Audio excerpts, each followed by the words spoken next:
menaça les vents du lac, et il y eut une grande calme.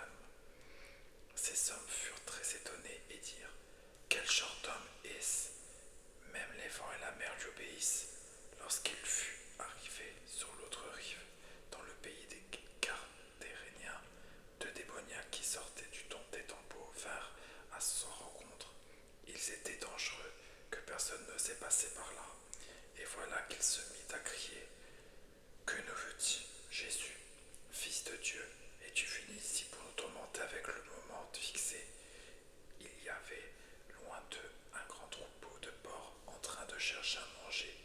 Les démons suppliaient Jésus: Si tu nous chasses, permets-nous d'aller dans ce troupeau de porcs. Allez-y, leur dit-il. Ils sortirent des deux hommes et entrèrent dans les porcs. Alors tout le troupeau se précipita du haut de la falaise dans le lac. Ils moururent dans l'eau. Les gardiens du troupeau s'enfuirent et allèrent dans la ville rapporter de ce qui s'était passé et ce qui est arrivé aux démoniaques.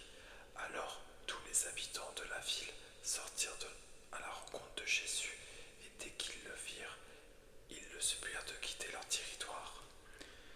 Guérison d'un paralysé. Jésus monta dans une barque, traversa le lac et se rendit dans sa ville. Des personnes lui amenèrent un paralysé couché sur une civière. Voyant leur foi, je suis dit au paralysé: Prends courage, mon enfant, tes péchés te sont pardonnés.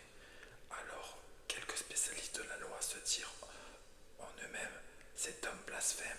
Mais Jésus connaissait leurs pensées. Il dit: Pourquoi faites-vous de mauvaises pensées en vous-même? En effet, qu'est-ce qu'il est plus facile à dire: Tes péchés sont pardonnés, ou lève-toi et marche, afin que vous sachiez que le Fils de l'homme a sur la terre le pouvoir de pardonner les péchés. Lève-toi, dit-il au paralysé, prends ta civière et retourne chez toi. L'homme se leva et rentra chez lui. Quand la foule vit cela, elle fut émerveillée et célébra la gloire de Dieu qui a donné un tel pouvoir aux hommes. Réaction face à Jésus. Jésus partit de là. En passant, il vit un homme assis au bureau des taxes qui s'appelait Matthieu. Il lui dit: Suis-moi. Cet homme se leva et le suivit. Comme Jésus était à table dans la maison, beaucoup de collecteurs d'impôts et du pêcheur vinrent se mettre à table avec lui et avec ses disciples. Les pharisiens firent cela, et il dit à ses disciples: Pourquoi votre maître mange-t-il avec les collecteurs d'impôts et les pêcheurs? Mais Jésus, qui avait entendu, leur dit: Ce ne sont pas les bien portants qui ont besoin de médecins, mais les malades. Alors apprendre ce que signifie: Je désire la bonté et non les sacrifices. En effet, je ne suis pas venu appeler les justes, mais les pécheurs. Alors les disciples de Jean vinrent vers Jésus et dirent: Pourquoi nous et les pharisiens jeûnons-nous souvent, tandis que tes disciples ne jeûnent pas? Jésus leur répondit: Les invités à la noce peuvent-ils être tristes tant que le marié est avec eux? Les jours viendront où le marié sera enlevé, et alors ils jeûneront. Personne ne coud un morceau de tissu neuf dans un vieil habit, car la pièce ajoutée arrache une partie de l'habit et la tissure devient pire. On ne met pas non plus du vin nouveau dans une vieille outre, sinon les outres éclatent, le vin coule et les outres sont perdues. Mais on met le vin nouveau des outres neuves, et le vin et les outres se conservent. Guérison d'une femme et résurrection d'une fillette. Tandis qu'il leur adressait ces paroles, un chef arriva, se prosternera devant lui et dit: Ma fille est morte il y a un instant, mais viens, pose ta main sur elle et elle vivra. Jésus se leva et le suivit avec ses disciples. C'est alors qu'une femme qui souffrait d'hémorragie depuis 12 ans s'approcha par derrière et toucha le bord de son vêtement, car elle se disait: Si je peux seulement toucher son vêtement, je serai guérie. Jésus se retourna et dit en la voyant: Prends courage,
chassa le démon, et le muet se mit à parler.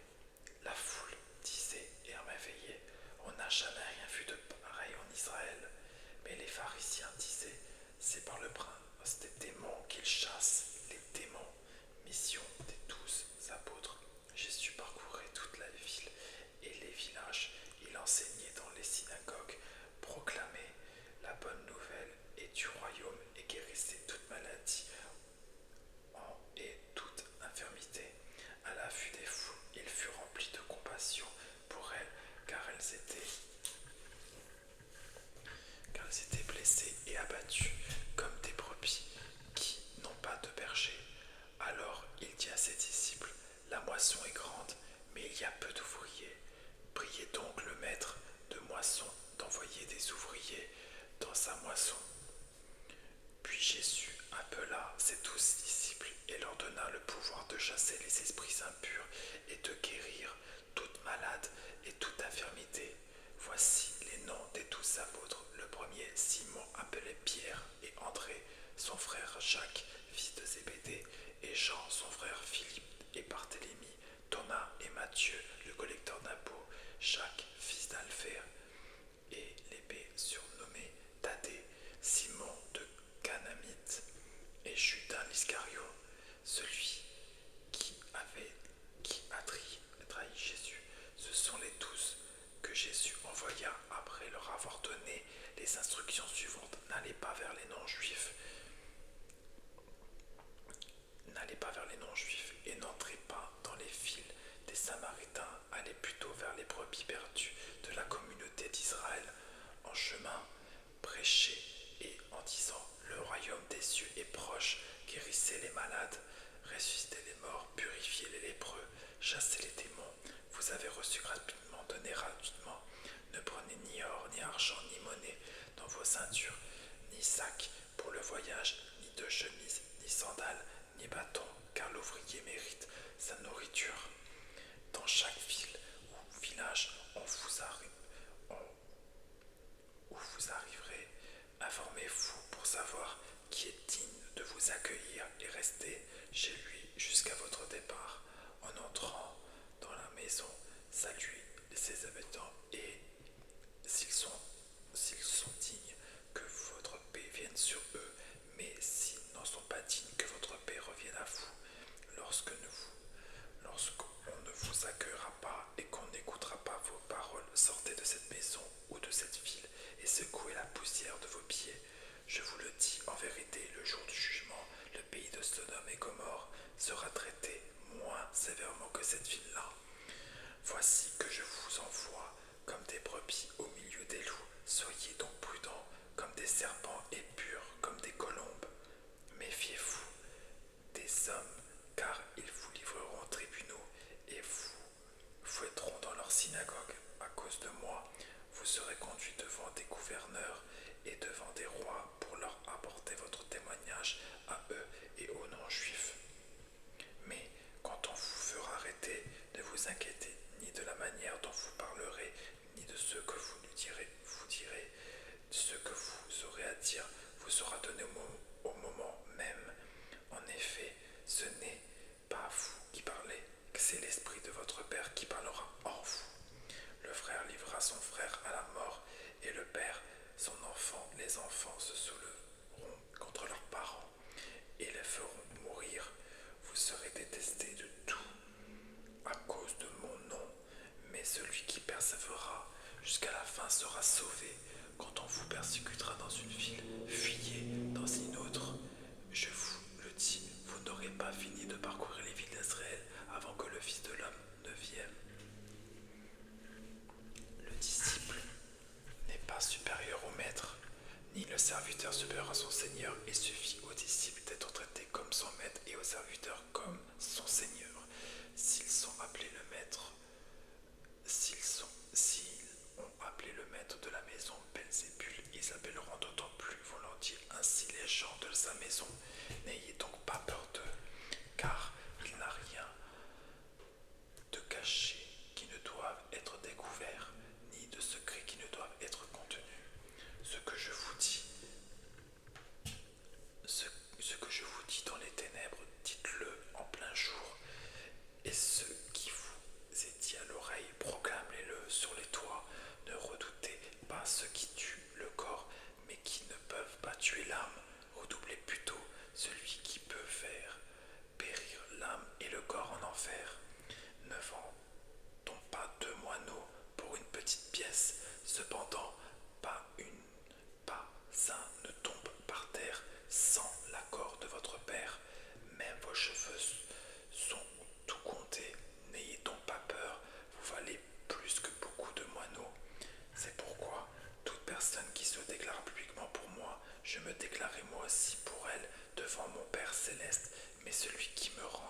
qui me reniera devant les hommes, je le renierai moi aussi devant mon Père céleste.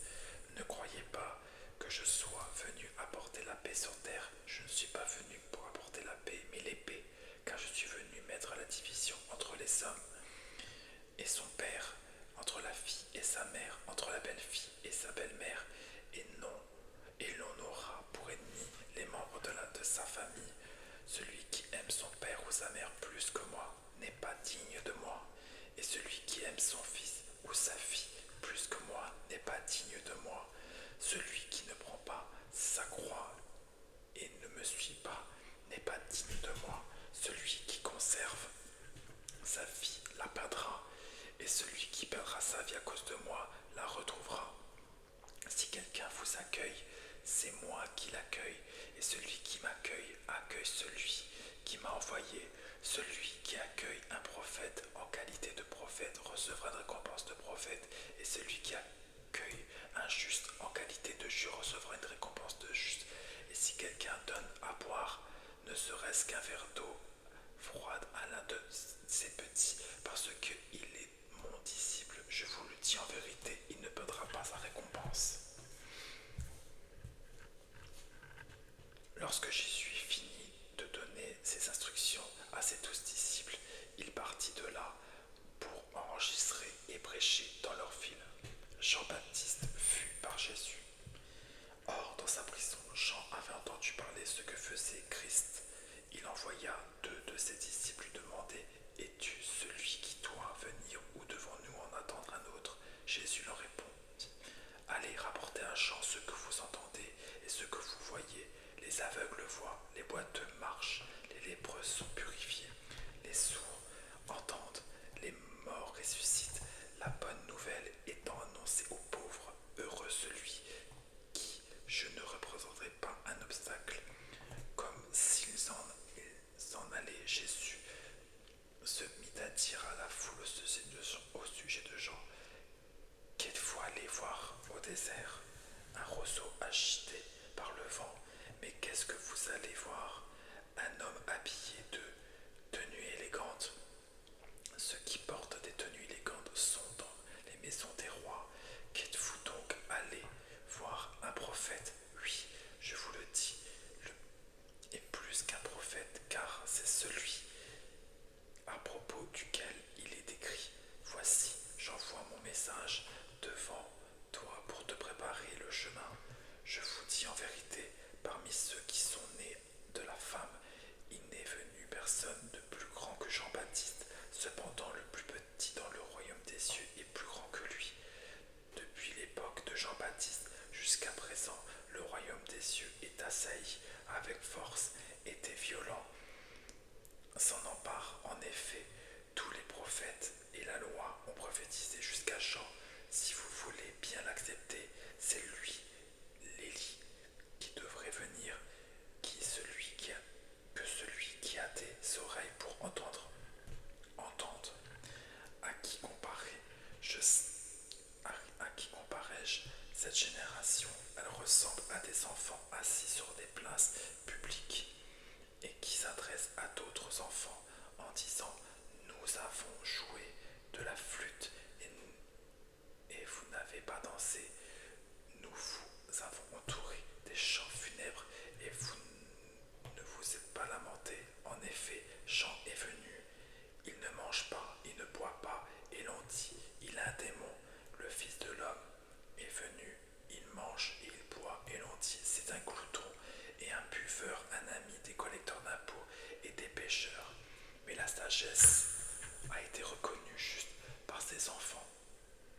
Alors Jésus se mit à faire des reproches aux villes dans lesquelles avaient eu lieu la plupart de ces miracles, parce qu'elles n'avaient pas changé d'attitude. Malheur à toi, Chorazin, malheur à toi, Bethsaïda, car si les miracles accomplis au milieu de vous l'avaient été dans Tyr et dans Sidon il y a longtemps, que leurs habitants se seraient repentis, habillés d'un sac et assis dans la cendre. C'est pourquoi je vous le dis, le jour du jugement, Tyr et Sidon seront traités moins sévèrement que seras-tu élevé jusqu'au ciel? Non, tu seras abaissé jusqu'au séjour des morts, car si les miracles accomplis au milieu de toi l'avaient été dans Sodome, elles subisseraient encore aujourd'hui.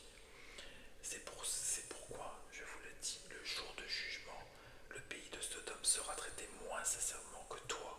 À ce jour-là, Jésus prit la parole et dit: Je te suis reconnaissant, Père, Seigneur, Seigneur du ciel et de la terre, de ce que tu as caché, de ce que tu as caché ces choses aux sages et aux intelligents et les a révélées aux enfants. Oui, Père, je te suis reconnaissant car c'est que tu as voulu. Mon Père m'a tout donné et personne ne connaît le Fils si ce n'est le Père. Personne non plus ne connaît le Père si n'est le Fils, et celui qui a le Fils veut le réveiller. Et celui qui a le Fils veut le révéler. Venez à moi, vous tous qui êtes fatigués et courbés dans un fardeau, et je vous donnerai du repos. Acceptez mes exigences et laissez-vous instruire par moi, car je suis doux et humble de cœur, et vous trouverez le repos pour votre âme. En effet, mes exigences sont bonnes et mon fardeau est léger. Waouh, c'était vraiment top. Ça donne beaucoup d'énergie. Vraiment, c'est pour ça qu'il faut avoir Jésus en nous. Jésus nous donne la foi et la force d'avancer tous les jours. C'est comme quand on charge notre téléphone. L'électricité, c'est pareil.